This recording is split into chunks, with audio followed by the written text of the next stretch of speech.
Every single scout who saw him at the age of 12 said the same thing. Send him home. He is too small, too emotional, and his heart beats too fast to survive professional football. Not one of them thought they were looking at the future.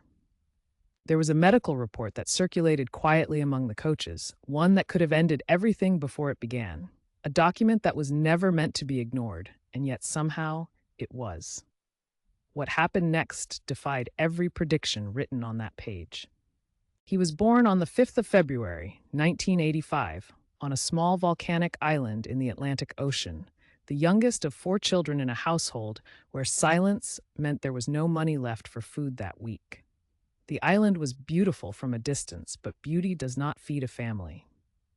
His father worked as a gardener for the local municipality and spent his evenings pouring drinks at a social club, a gentle man quietly losing a battle with alcohol that his son could see but not yet understand. The boy did not know how to process the sadness at home, so he ran outside and kicked a ball instead.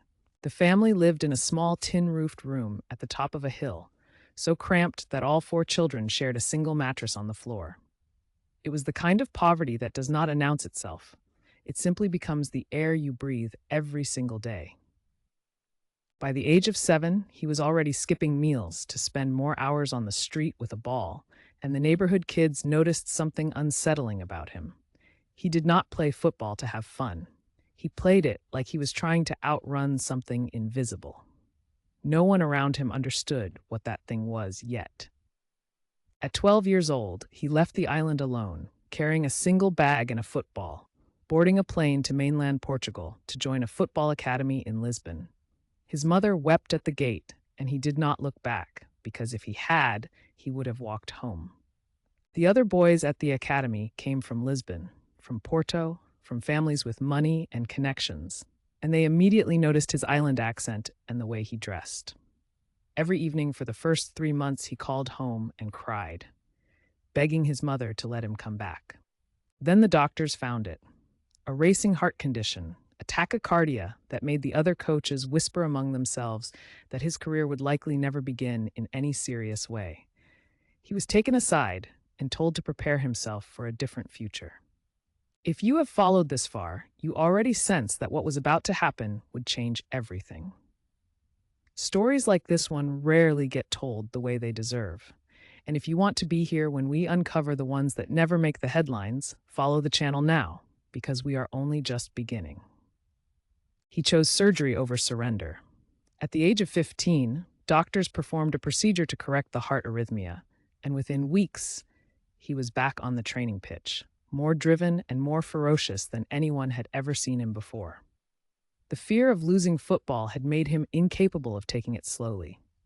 His father passed away from kidney failure when the boy was 20 years old, before he ever had the chance to see his son wear a Champions League jersey at the highest stage.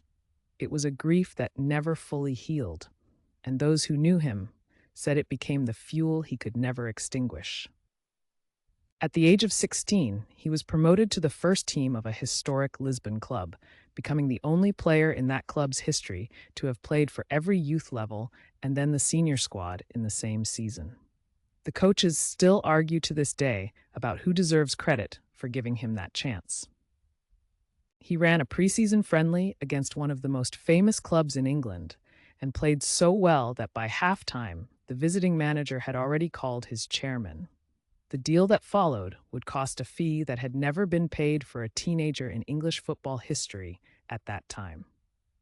He arrived in Manchester in the summer of 2003, wearing a number 7 jersey that had been worn by legends of the game before him, a weight that most 19-year-olds would have collapsed under. He did not collapse. He tattooed that number into the imagination of a generation. His first seasons were defined by dazzling skill, but also by selfishness, by excess tricks that frustrated teammates and managers, and critics called him a showboat who would never prioritize the team. He listened to every word, and then he went back to training and worked until his feet bled. The transformation that followed was not just physical, though the physical change was extraordinary. It was the transformation of a boy who needed attention into a man who needed victory. and those two desires are separated by everything that matters in professional sport. In the 2007 to 2008 season, he became unstoppable. 42 goals and assists across all competitions, a FIFA World Player of the Year award, and a Champions League title lifted at the Luzhniki Stadium in Moscow in the most dramatic final in modern memory. Then came the move that divided the football world. He departed England for a record fee of £80 million, a number so absurd at the time that journalists laughed at it in print. 3 seasons later, nobody was laughing. In the white jersey of the most decorated club on the planet, he became something that football statistics had never encountered before. In one extraordinary calendar year, he scored 60 goals across all competitions, a record that many analysts considered mathematically unrepeatable. He scored in finals, in derbies, in knockouts, in moments when every camera and every nervous heartbeat in the stadium was pointed directly at him. And the more the pressure grew, the more precisely and coldly he performed, as if pressure was not a weight but a fuel source. 5 Ballon d'Or awards, a haul that once seemed impossible for a single career. And yet those who knew him privately said that the trophies mattered far less than what had driven him to earn them: the memory of that crumbling tin-roofed room and the father who never got to see any of it. In the summer of 2016, he stood in a Paris stadium and watched his national team win their first ever major international title, an event he could not even participate in for most of the final after tearing his knee ligament in the opening minutes. He coached from the sideline instead, on crutches, refusing to leave. When the final whistle blew and his country had won, he collapsed to his knees on the grass and wept openly, not like a superstar, but like a child who had just kept a promise he had made to himself in a tiny room on a volcanic island a lifetime ago.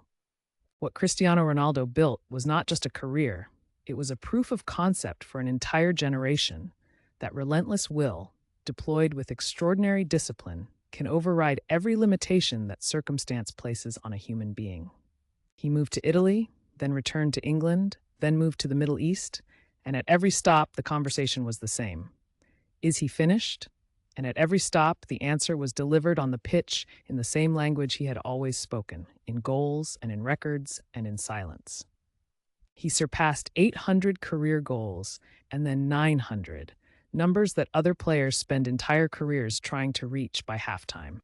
Numbers that stopped meaning anything as benchmarks because there was simply nothing left to compare them against. But the numbers are not the story. The story is the boy who cried every night in a bunk bed in Lisbon, who had surgery on his heart at 15, who lost his father before the biggest chapters were written, and who refused at every single turn to become the version of himself that other people expected. His mother still lives in the house he built for her on the island where he was born. She says he calls every single day without fail. She says he still sounds exactly like the 12-year-old boy who phoned home from a dormitory and asked if he could please come back. Greatness is rarely what it looks like from the outside. From the outside, it is trophies and records and magazine covers.